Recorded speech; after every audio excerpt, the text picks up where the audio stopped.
salaamaaleykum mbokki téléspectateur u Light TV dal leen ak jàmm ci seen émission xew-xew tey nag dañoo doxantu ndànk ba fi nga xamante ne moom la ñuy woowee Rudis ñu gën mu nekk ci fi nga xamante ne moom moo nekk Pikine Nord ñu seeti benn association de jeunes boo xamante ne ni chaque at dafay organiser ay événements yu extraordinaire dafay organiser ay événements yoo xamante ne jeunes yi dañ ciy dajaloo waaye tamit jeunes yi dañ ciy jëlee ay jàngat jëlee ci ay mbir yoo xam ne dafa am njëriñ trop association bi nag ñu gën ko xamee ci JIPAT mu nekk association de jeunes boo xamante ne franchement parlant ba ñu juddoo ci commune bi ba léegi kenn jooyatul benn regroupement de jeunes naam actes positifs yi nga xamante ne dañ koy def waaye tamit li nga xamante ne ni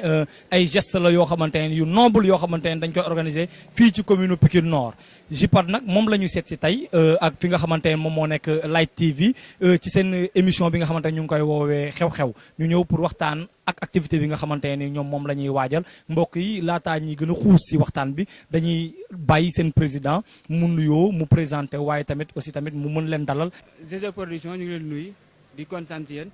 moom naa président JIPAT ñu naan que jeune présence pour l' avenir de Diacksao Fass ñu may gën a xam nag ci Pape Thiam mais Abdoulaye Thiam laa tudd waaw ñu ngeen dalal nag Pikine Rudis fii nii mooy école 5 si place publique Loulou Diop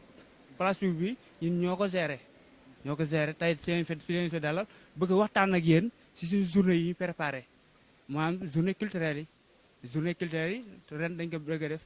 ren mooy 5e édition bi ren 5e édition bi dañ ko yokk nag dañuy nit booy nekk si dara da nga si jéem a avancé mu tax ren si journée culturelle ñu bëgg a def 5 jours commencé ko du 13 jusqu'au 17 waaw maanaam mercredi jeudi vendredi samedi ba dimanche waaw ren nag thème général bu ñu choisir journée culturelle maanaam mooy l'éco-citoyenneté. ok gannaaw ba ñu dégg li nga xamante ne moom moo nekk présentation ci cadre général bi nga xamante ne moom mooy association bi ci moom lay yëngu association bi loolu moom moo tax mu woowaa Light TV pour ñu ñëw ak seen émission xew-xew pour waxtaan ci ak waa JIPAT mbokk yi dañuy jéem a xuus un tout petit peu ci débat bu gën a technique bi parce que ginnaaw xam nañu JIPAT sigle bi lan lay signifier waaye tamit dañoo bëggoon ñu wax ñu idée création wu association bi lan la woon fan la jógee lan moo nekk daal en tout cas idée bi nga xamante ne moom moo jur association. si kontaan pour répondre la ndax au début bi association bi ñu ngi ko créé en 2011 fin 2011 décembre le 11 décembre 2011 lañ créé association bi bañ koy créé ñëpp ay jeunes la ñu woon mais bii bu taxaw ñu créé ko maanaam pour vacances ñu organiser ay soirées def ay tànnbéer loolu moo taxoon au début ñu créé association bi mais 2011 loolu moo taxoon ñu créé ko mais bañ demee dawal 1 an 2 ans 2013 si lañ xoola daan ñi ñu formé association ñëpp ay jeunes lañ te ñëpp si école dañuy jàng majorité yëpp ay élèves lañ étudiants lañ ñu yaay ni bu ñu organiser association def ko leneen lu ay foo kese amul njariñ te daa am loo xam te fi ñun Pikine lañ dëkk daa am loo xam te soo génnee si Dakar di naan waa Pikine lan la dañuy foo waa Pikine foo la am lam moo la neex musique danse léegi nag loolu moo tax ñu daal di retourné wu daal di toogaat xoolaat seen bopp daal ni non association bi duñ ko créer kese pour ay foo dañ koy créer pour dimbali si doomu aadama yi moo tax soo xoolee suñu objectif 4 pàcc la premièrement bi mooy unir les membres créer entre eux des liens d'entente et de solidarité et de fraternité deuxièmement bi mooy participer au développement de la banlieue Pikine Nord troisièmement bi promouvoir l'éducation des jeunes quatrièmement bi lutter contre la pauvreté association bi léegi si tànk yooyu la dox te loolu nag ñu ngi sant yàlla bu baax ni alhamdulilahi rabbil alamin ndax ànd naa si ay membres yoo xamante ni membres yu taxaw lañ membres yu gëm lu ñuy def lañ moo tax chaque année dañuy organiser journée culturelle chaque jour bu nekk daa am lu ñu ko jagleel waaw. ñu andilee ay éclaircissement ci par rapport ak li nga xamante ne moom la ñu bëggoon a xam ci association bi journée culturelle yi nag ci la ñu nekk di dugg mbokk yi damaa bëgg ngeen prêter ñu bu baax a baax oreille mais président ma bëgg balaa ñuy dugg bu baax a baax ci bu ren bii nii mu nekk bu 2017 bi yaa ngi may xamal ni 5e édition la et 5e édition 5 ans ça se fête ma bëggoon nga jëlal ma ci première édition bi ba ci 5e bi première bi naka nga jàngatee woon affaire bi ba xam li ngeen doon xaar jot ngeen ko am déet deuxième bi lan moo ci nekkoon comme atout ak inconvénients yi nga xamante ne jot ngeen ko gis ba 5e édition bi léegi na nga soog ma wax léegi innovation bi nga xamante ne dugal ngeen ko ci biir. waaw pour première édition bi bañ koy def dañ ko tuddoon 48 heures mais lu yàlla di dogal yàlla mooy dogal ñun dañuy nangu bañ defee premier jour bi si premier jour bi avant bi jeex suñu koñ kër gu ñu réunion yee ma koy nuyu au passage muy maire Penda Gaye mu maire bu baax si ñun kër googu daa amoon ku fa gaañu woon moo tax premier jour bi 24 heures la mujj yam première année bi 24 heures lañ yemoon deuxième amuñu si réussite ndax de 48 heures lañu sumboon def 24 heures kon réussirul léegi deuxième année bi muy deuxième édition bi ñu def 72 heures bañ defee 72 heures comme que c'est la première fois ñu def 72 heures amoon na ay rëq-rëq ay failles ci côté organisation bi côté financièrement bi daanoo nañ si organisation tamit jaarul woon yoon comme que c'est la première fois tamit c'est normal maintenant troisième édition bi nag ñu defaat même chose 72 heures maintenant bañ defee 72 heures troisième fois bi comme que première fois bi defoon nañ ko ñu am nañ si ay jàngat xamoon nañ ni daaw lu ñu roolal lu ñu norul moo tax troisième fois bi réussite la du mu wax total sax mais am nañ si satisfaction ndaxte luñ si sumboon luñ si bëggoon lépp am nañ ko si quatrième édition bi nag ñu def 96 heures yokk 96 heures mooy quatrième édition bi 96 heures lañu am mais quatrième édition bi ba nga defee 96 heures am nañ si réussite amuñu si réussite ndaxte luñ doon suñu objectif premier objectif bu ñu teg maanaam information bi ñu bëgg a jàllale mu jàll te quatrième édition information bi gën a jàll yëpp mais jàll na mais financièrement dañ see daanu moo tax quatrième édition bi amuñu si luñ ci bëggoon 100% amuñu ko si maintenant teewul nag cinquième édition bi ñu ñëw comme que daan nañ fee ne ñëw wàññi ñun déedéet di ñëw yokk cere doole ñeex ñëw daal noonu dañuy def 5 journées muy cinquième édition def 120 heures moom lañu préparé ren innovation bi ren bi mooy yokk nañ beneen journée ensuite si biir journée yi am na loo xam te ne def ñu ko woon cérémonie officielle bi dañ ko si yokk si ensuite mooy surprise lay doon. à présent yaa ngi may expliquer que ni ba ngeen nekkee ci 48 heures dañ ko mujj def 24 heures ñu gis ni chaque année boo leen di gën a avancé peut-être muy gën a amaale ay lacunes yoo xam ne dañu leen koy dajale mais teewul da ngeen percé waat encore yokkaat heures yi ci 5e édition bi ba xam amoo leen ci tuuti tiitaange par rapport ak loolu. non amuñu si benn tiitaange ndax ñun daa am loo xam dañu kaa gëm moo lépp lu ñu ci dugg rek dañuy dem ba jeex te membre yu ma yor dañoo nekk membre yoo xam dañoo dynamique. dañoo gëm seen bopp te bëgg lu ñuy def te lépp lu ñu def dañu koy defandoo ñu ñëpp ensemble jàppandoo te Olof Njaay nee na li ñuy jàppandoo dóorandoo xàccandoo dóorandoo. mbokk yi li ma bëggoon pour président defaral ñu ko mooy moom mu andil ñu commentaire ci li nga xamante ni moom mooy démarrer depuis le 13 bi ñu romb nii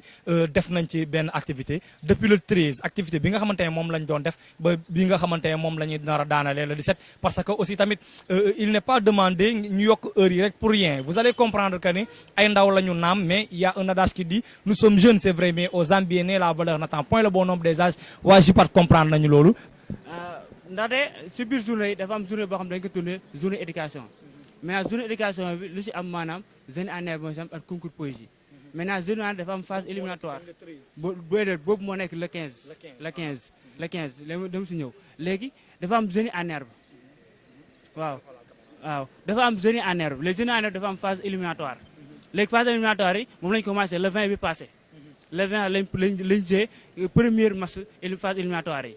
après le 20 le 6 bi passé lañu jee quart de finale yi léegi nga des demi-finale la ñuy jee le 13 bi ñëw la ñuy jee demi-finale yi mu nekkaat première journée culturelle yi léegi si première journée yi nag xam nga premier dañoo ni ñoo jóge si événement muy tabaski ñu daal ni information bi daw na sax mais pour gars yi fàttaliku ndax premier jour bi départ bi don ressent la léegi ñu le 13 bi kon dañuy def benn set sal jugee ko jumaa ja ba fii ñu toog nii muy école 5 mooy le 13 bi set sal lañu ci def mooy à partir de 8 heures jusqu'à 14 heures ndax lu tax ñu def set sal ndax dañoo seetlu sénégalais li ñu dundee dox sant si mbedd mi yëpp ay mbedd la te loolu normal c'est un bon citoyen moo tax ñu daal ne balaa ñuy commencé même ça dañuy def set sal de acte de civisme léegi loolu suba gi la léegi si ngoon gi dañuy def demi-finale jeunes anneru yi léegi après demi-finale jeunes anneru yi dañuy def kermesse loolu mooy tombé premier jour bi le 13 léegi journée boobu nag dañ ko tuddee journée de lancement maanaam ndax matinal bi kermesse bi kii bu ñu def session bu ñu def dañ ci informer les gars yi que le 14 bi don le sang la ñu organisé moo tax ñu tuddee que journée de lancement journée d'ouverture de lancement ñu fàttaloo gars yi informer waat leen bu leen fàtte don le sang bi 2000 la le 14 jeudi à l'école 5 à partir de 9 heures maa journée boobu journée de lancement la ñu ko tuddee mooy le 13 bi après le 14 bi mooy nekk journée santé léegi journée santé bi don le sang la ñu ci organisé plus benn forum sur les maladies sanguines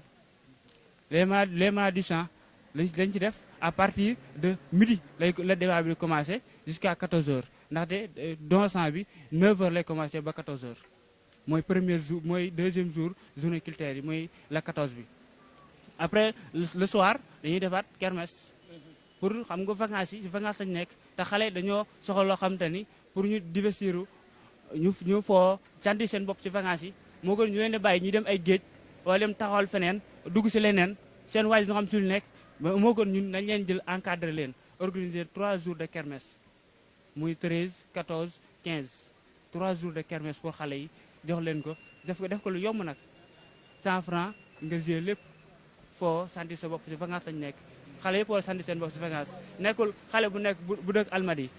yaa am na ay moyens papa am na ay moyens yóbbu ko ci cadre de vacances muy foo mais xale bu dëkk Pikine papa am ay moyens mais ñun war nañu ko doon mettre dans les bonnes conditions mu sentir bopp ci vacances la nekkatul école moo tax ñu organiser 3 jours de kermesse 13 14 jusqu'à 15 léegi nag ci vendredi bi dañuy organiser match de gala bi nag ñi nag waa mairie bi la mooy mairie de Pikine Nord li ñuy organiser match de gala maa ngi di remercier au passage tamit monsieur le maire da ko nuyu ndaxte jàpp na ci journée bu baax ndaxte ndaanaan la yombul nga am maire bu mel ni moom waaw bu ko remercier au passage tamit matinal bi ñoom la ñuy jouer match de gala stade Alassane Djigo léegi soir bi tamit mooy kermesse bi après samedi bi nag mooy éducation bi seen jeu final bi seen def débat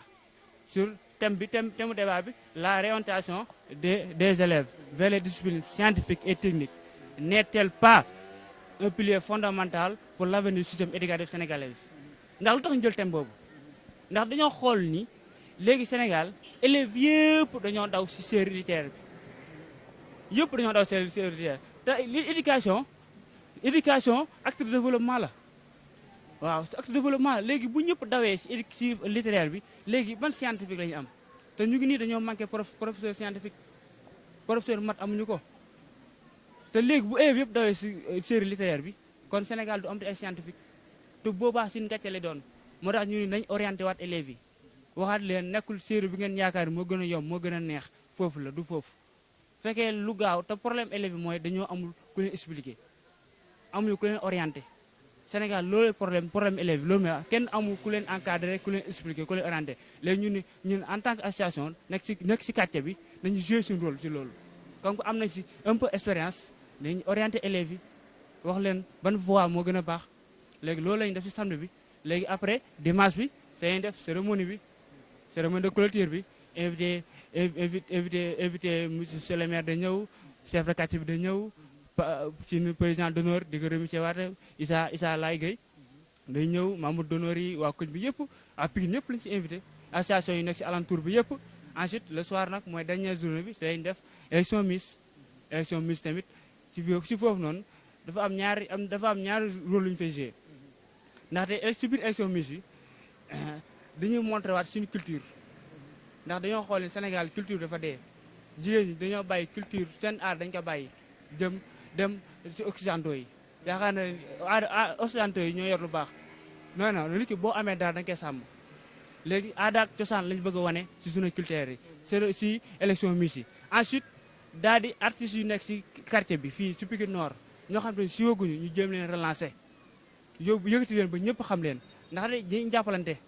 ndax te loolu mooy suñu rôle moom la ñuy def ci élection Miss bi mooy vendredi dimanche 17 septembre mooy dernière journée bi mu nga tëj ren nag Djibi Sarr la ñu invité mooy doon artiste bi moom te ñëpp xam nañ ko daanaan la waaw loolu pour l'instant loolu mooy journée culturelle yi 5e édition bi. ay waa Ndaw Samba mbokk yi gis ngeen programme bi nu mu riche macha allah ay xale lañu mais dañoo jël seen temps bi yëpp def ko au service de la commune au service de la population parce que lii moom mooy dëgg ñun ci lii la ñuy xaar suñu ndaw yi comme ça ñu xool li nga xamante ne moom moo nekk problème bi ñu xool li nga xamante ne moom la askan bi soxla ñu ciy andil JIPAD moom la def waaye tamit bàyyi ma xamal leen ni Djiby Sarr ndaanaan gi mu nekk dootuñu ko waxati fenn sama doomu nday bi je lui salue de passage ma koy nuyu bu baax a baax di ko wax rek ni dinañ la xaar bu boobaa bu bés baa nga ñëw defati sa mënin comme ni nga koy defee d'habitude en tout cas mais Pape dañoo gis ni organisation yi yombul généralement tout à l'heure mu ngi may njëkkantu di ma brosser autorités yi di leen nuyu waaye tamit xam nañ ni autorités yi parfois dañuy faral di seetaan jeunes yi soit bu nekkul autorités yi mais parents yi lay nekk ñoom ñooy seetaan jeunes yi mais liñ leen di ñaan moom mooy dañuy xool acte yi jeunes yi di def bu mu doon ñu comprendre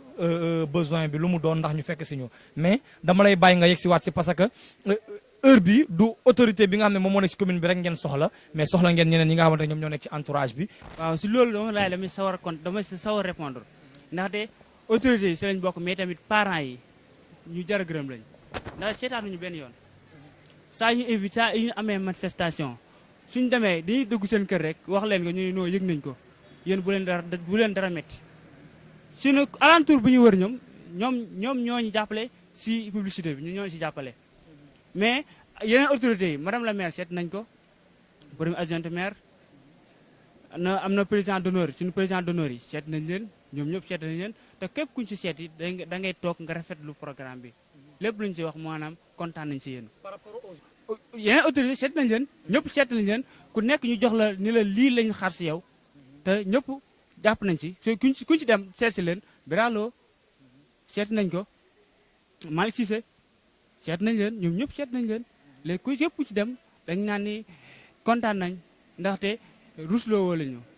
ndaxte nee nañ ay jeunes bu ñu nekkee si quartier te yënguwuñu luy développé quartier bi ñooñ duñu ay ndaw ëllëg te nee nañu ñun lu ñu dox si lu baax la te tamit dañ si rafet ndaxte lu Olof Njaay di wax yaay mooy su doom fetee yaay jeytee si mbagg ya te loolu si ni waajur ñooñu ko def si ñun ndaxte seetaan nañu benn yoon fekkoon dañoo am manifestation ñu toog seetaan ñu wala suñu waa koñ grand koñ ñu toog seetaan ñu kon fii tey ñuy bëgg def ni duñ ñeme organiser 5 journées kon pour ma assurer lenn suñu autorité koñ suñu président d'honneur kenn seetaan nuñu te combat bi ñun ñëpp ñoo ko bokk te lépp lu ñu dugg dañuy dem fi ñoo wax leen ko ñu xalaatandoo ko defandoo ko ensemble. balaa ñuy daaneel aussi gis nañ ni regroupement de jeunes la ñu comprendre que ni léegi jeunes yi saay bu ñu nekkatee ci ay dajaloo ñi dañuy faral di wane seen i doole ñeneen ñi di wane seen ñàkk maturité seen biir bopp yi waa JIPAD ñu ngi organiser naam dégg guñ ci benn acte de violence waaye peut-être baax na si aussi tamit pour mu rassurer ñun ñi nga xamante ni dañ leen di nar a fekk ci bu bés ba yan mesure la ñu jël de sécurité pour bés bi daal en tout cas mu mën a taaru ñu mën ko def ak. loolu dama si dalal sa xel ndaxte pour sécurité moom jël nañ lépp ndaxte prévoir nañ jël ndaxte journée yëpp dañuy journée bi rek kese mooy si des fois su ñëwee xaw am problème muy dimanche bi élection miss te jour boobu noonu prévoir nañ wut ay semis pour ñu garder ñu porte bi ba dara bañ a am ndax am na loo xam ne ñun ñoo ko njëkk bañ seen bopp ñun ndaxte neexul tamit nga dëkk Pikine nga génn ñaa la waa Pikine violence lañ xam waa Pikine xeex kese lañ xam moo tax ñun même boo ñëwee salte sax ñun dañu lay jéem a calmer amul benn membre JIPAD boo xam ne manifestation am na ngay xeex keneen dañuy toog réunion ndax képp ku manifestation am nga toog di xeex si biir manifestation bi da ngay am sanction te porte bi boobaa jour boobu nekkul ñun ñoo fi toog di garder daa am ñoo xam ne di leen fi garder te di leen jox ay instruction lii ak lii bëgguñu ko amul ay génne ay arme blanche amul dara lépp si jàmm lañ koy def foowandoo réewandoo ñun ñëpp lépp si jàmm lañ koy def kon côté boobu bu am dara lu leen jaaxal lépp si jàmm lay xewee. mbokk yi ñu ngeen gis ñi sama ginnaaw aussi tamit ñu nekk ñoo xamante ne ay membre lañ ñu bokk JIPAD naam mënuñoo jox ñëpp kàddu waaye comme am na jigéen joo xamante ne moom moo nekk seen i wet moom moo nekkaale ci biir dama bëgg rek mu wax ñu moom en tant que jigéen naka la nekk di pare bés bi mu nekk kàddu jigéen. salaamaaleykum mbokk yi ñoo ngi rafetlu bu baax seen liggéey yéen ñu fi fekk tey jii yéen ñu fi fekk tey jii di def ak ñun émission dañuy rafetlu seen taxawaay bu baax di leen remercier tamit bu baax di kontaanlu tamit ci activité bii ngeen def ak ñun. ñun suñuy manifestation à chaque fois bu ñu koy def damay commencer fi nga jeexalee violence du am ci suñuy mbir ñun violence duñ koy def suñuy activité parce que boo dee xool suñu activité lu mu ndaw ndaw nekk 2 jours wala 3 jours te dafa nekk loo xam si ni lu metti la te teewul violence du ci am doo fa gis sax xeex ñaari xale yi xeex sax doo ko gis ci suñuy activité kon suñu président wax na lépp dañ koy jaajëfal bu baax muy koo xam si ni nii njiit bu mën njiit la ah uuf nañu ñun ñëpp jiite nañu tamit ci loo xam si ni nii njiit daal dafa metti te à chaque fois mi ngi ñuy comprendre di ànd ak ñun ñu nekk association boo xam si ni nii tamit ay jeunes yoo xam si ni benn lañ góor ñaa ngi jàppale jigéen ñi bu baax ci bépp côté daal naka ngeen nekk di waajalee bés bi bés bi niñ koy waajalee see warul mën a yomb kon dañ naan élection Miss moo gën a metti ci activité yëpp yaa ma gën a xam kon ni nga koy waxee dina nekk journée boo xam si ni nii journée bu jaar yoon la kon que président jot naa expliquer journée yi nu muy demee ñun ñu daal di tibbee foofu rek kon que temps bi daf ñoo xoj ak yooyu di la xamal ni dimanche le 17 du nekk loo xam si ni day yomb du nekk lu yomb loo xam si ni mooy loolu daal macha allah ñu ngi koy pare daal ci lépp loo xam si ni dina ci jaar yoon dina neexal journée bi dina ko taaral dina ko rafetal comme ni nga koy waxee noonu lañ ko bëggee daal merci. di remercier tamit suñu maman waa koñ ba di jiital mère Penda Gaye mu yóbbaale suñu maman yëpp ensuite góor ñi tamit ñu jox nuwee bi di ko gërëm gi di ko jox Issa Laye suñu président d'honneur mu yóbbaale góor ñëpp jeunes yi tamit ñu koy teg si loxo Babacarane mu yóbbaale jeunes yi na si koñ bi yëpp ensuite damay bëgg remercier waa association bi ndaxte bien vrai que maa njiit mais dañ maa jox cër te maguma leen ëpp ma leen xam-xam mais dañ ma jox cër respecté ma si biir si biti man aw ma seen fay te lépp lu ma leen wax suba ba ngoon muy guddi muy naaj di nga def ensuite di si remercier kenn sama coordinateur muy Pape Dieng muy ku jàmbaare si association bi mooy koo xam ne muy bëccëg muy guddi lépp day dox si association bi day bàyyi itam dox association bi muy ku jàmbaare nee naa man association du si dara moom mooy lépp dama nekk tur président rek mais moom mooy lépp kon Pape Dieng association bi mu ngi lay gërëm amul sa fay ensuite di remercier monsieur le maire ndaxte vraiment taxaw nañu seetaanuñu benn yoon di remercier Bouba ak ñoom Pape Sylvé di remercier suñu grand tamit Babacar suñu grand Babacar ñu ngi koy remercier bu baax di ko baax ni ko amuñu fayam gis nañu lu mu ñu taxawee ñu ngi koy remercier waa place publique tam ñu toog waa comité gestion bi tey ñooñu dalal fii ñu ngeen di remercier bu baax di leen gërëm di leen wax ni kontaan nañ si li ngeen def kon GG bañ a guddal ñu ngi remercier ñëpp te tamit nag di leen wax ni journée culturelle yi le 13 lay commencé muy mercredi bii di ñëw ba dimanche di leen wax ni jeudi bi mooy don sang bi di si woo ñëpp waa Pikine ñëpp ñu ngi leen di woo si don sang bi le 13 le 14 mooy jeudi école 5 lañ ko defee à partir de 9h ñu ngi si woo ñëpp te nag di lancer benn appel sénégalais yi xam ne dañoo tàmm ñoom maye deret bokk seen mbir te di nga xam ne maye deret lu baax la ndax mën nga maye toute sa deret nga sauver benn vie kon nañu tàmm di maye deret ndax acte citoyenneté la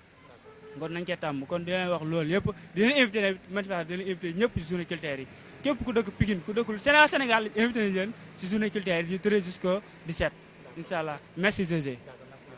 yéen aussi tamit ami téléspectateur u Light TV ñu ngi leen di remercier bu baax a baax di remercier waa JIPAT di remercier ñi nga xamante ne ñoom ñoo yeewu fii nii ci commune Pikine Nord en tout cas di leen wax ni kontaan nañu comme niñ koy defee d'habitude fii ci seen émission xew-xew di leen xamal rek ni mbokk yi ñu ngi àndoon ak ki nga xamante ne moom mooy suñu directeur de production Alioune Diop mu nekkoon ki nga xamante ne moom moo nekkoon di filmer émission bi waaye tamit ak seen serviteur DJ Zézé ñu gën koo xamee ci turu Germain Mendy en tout cas mbokk yi wax naa leen quoi duñu ci tay benn yoon saay bu baaxee rek yéen la ñun duñu ci dara bu bonee ñun la waaye nag ñaanuñu yàlla benn yoon def loo xamante dafa bon parce que ñun ay serviteur dong lañ te yéen yàlla nekk suñuy maître yéen la ñuy servir Light TV nag moom moo leen andil émission bii nii mu nekk xew-xew saay boo leen amee xew-xew woo leen ñu ci écritel bi numéro bi nga xamante ni ñoom lañ leen nekk di bindal noonu comme ça boo leen ñu ci woowee ñu mën a waxtaan ak seen xew yi ñu déplacé wu ñëw pour gën leen ko mën a fësalal bu baax a baax mbokk yi ñu ngi leen di remercier ci kaddu yi la ñuy téye nag nga xamante ne moom mooy émission bi ba ëllëg ak beneen numéro ñu seeti juwaat beneen association wala beneen organisation boo xamante ne mu ngi préparé événement am JIPAT la ñu wax ñu ngi ñuy jox rendez-vous te nee nañu ñëpp nañu ñëw le 13 day démarré ba le 17 incha allah mbokk yi wasalaam ba ëllëg ak beneen numéro